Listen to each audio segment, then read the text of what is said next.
Hey everyone, it's Kelly. I have a new layout to share with you today that features some cut files from Scrapbook.com.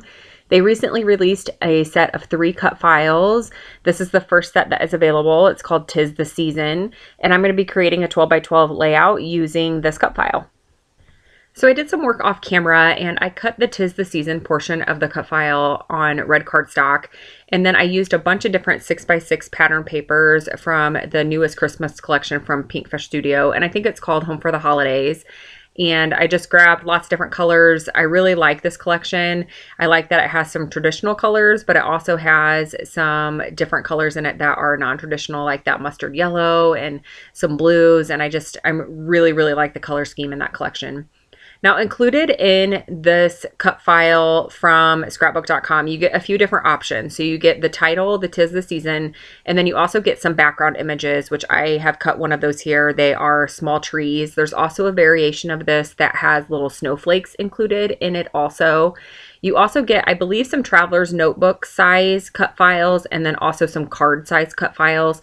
I am a traditional 12 by 12 scrapbooker if you're new to my channel, so I dove straight into the scrapbook selection on the cut files. When you purchase the cut files, it is sent to you as a zip drive, and there are multiple folders included in that cut file collection that you purchase. So it's all of these are Christmas related. They all have the same kind of scheme and theme, and they're a lot of fun to work with. They work really well. I am a Cricut user if you're new to my channel, and these cut beautifully in my Cricut Explorer, and they worked like a charm. Now, I do want to tell you before we get too far into this video, my camera really struggled with the white balance. I don't know if it was because my photo was so dark and everything else that I was using was so bright and light, but when I tend to bring the photo back onto the layout, everything gets really bright for just a moment and then it tones down. I tried to catch it when I could and tone it down in my editing software, but there are a few moments here and there where it just wasn't super easy for me to edit that. So I do apologize if that is distracting, but it just lasts, like I said, for a moment here or there. So my initial thought when I saw this background cut file was to use it as a stencil, and I debated on what type of color medium I wanted to use to color this cut file image.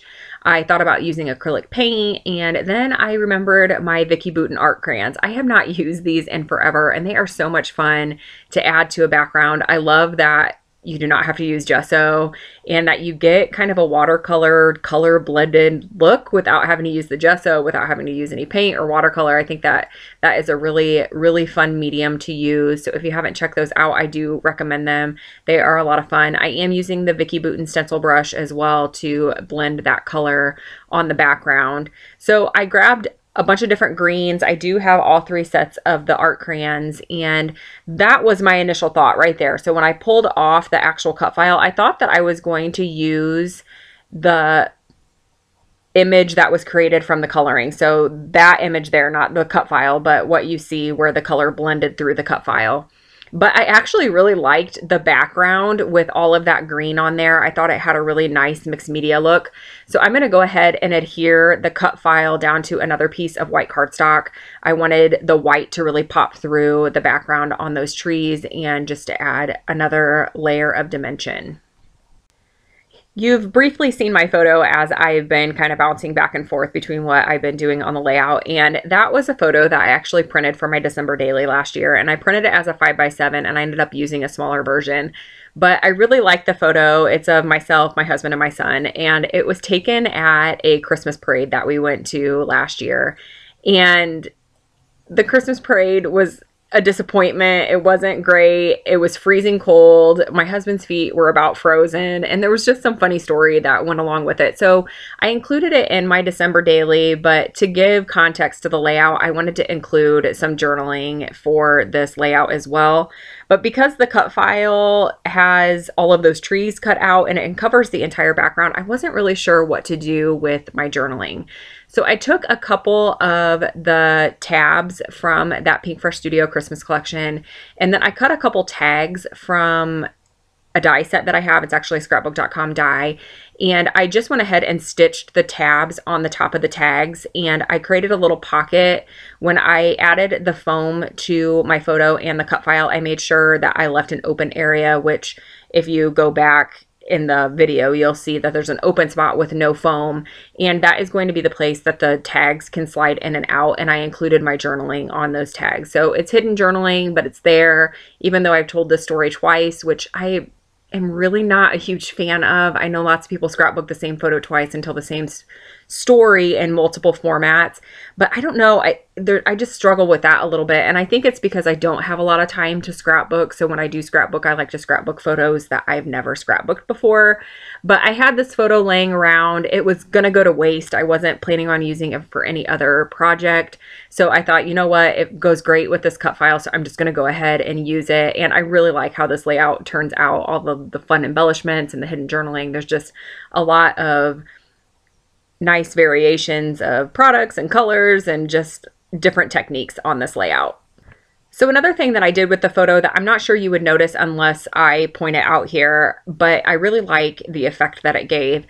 When I added my photo underneath the cut file, a lot of the photo was hanging in between the letters on the word season, and I felt like it really was distracting and kind of took away from the look of the cut file. So what I did was I went ahead and adhered down the photo to the cut file, and then I took my scissors and a craft knife and I just cut the photo away from those areas. So I made sure that the word season was completely visible and that the photo wasn't hanging down in between the different letters.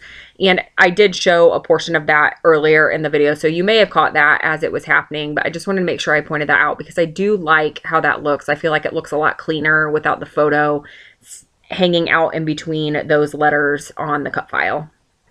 So as I've been talking, I have been adding some embellishments to the layout, and I have created a few different clusters around the layout. So I have used a bunch of different types of embellishments from that Pink Fresh Studio collection. I've used some die cuts, I've used some of the mixed embellishment packs, I've used some of the puffy stickers, and I'm just trying to create that triangle just to help your eye dance around the layout, watching how much color I have here or there. And I wanted to pop a little bit more green on the layout, and I didn't have a lot of embellishments that were that I would call it like a hunter green color. So I grabbed some thread from my stash, and I'm going to add that thread in all three clusters of embellishments there just to add another pop of color. And I'm going to tell you, it took me forever to get this thread the way that I wanted it. I add too much, then I don't add enough, and then I don't like how the cluster looks once I get it all wadded up and on the layout. So it does take me some time to get it positioned there.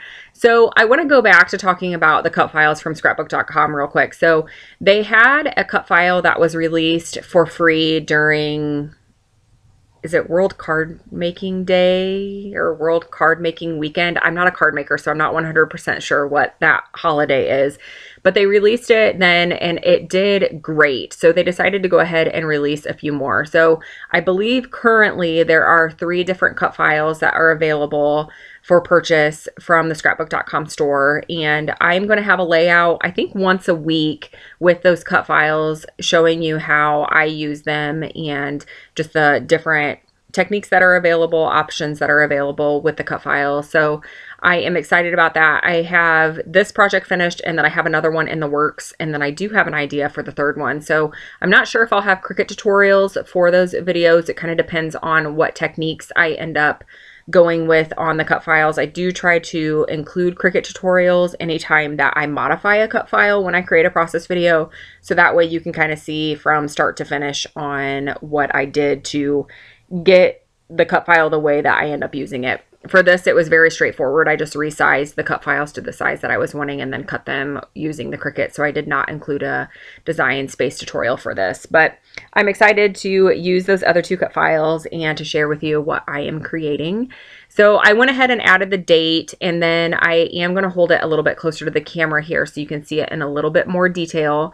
I did add some splatters to the layout using the same green ink. It's a Scrapbook.com ink. I just added it to that same mixing pad that I was using with the art crayons, watered it down, and then added some sprinkles. So here is the finished layout. I did add some enamel dots also. Those are from the same Pink Fresh Studio collection. And I'm really happy with how this layout turned out. I think it's a lot of fun. I tend to not scrapbook out of season, so this was a great challenge for me to scrapbook a winter photo in fall.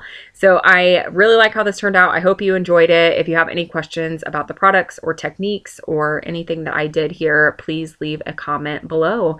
I'll be back again soon with a new layout and process video. Thank you so much for watching.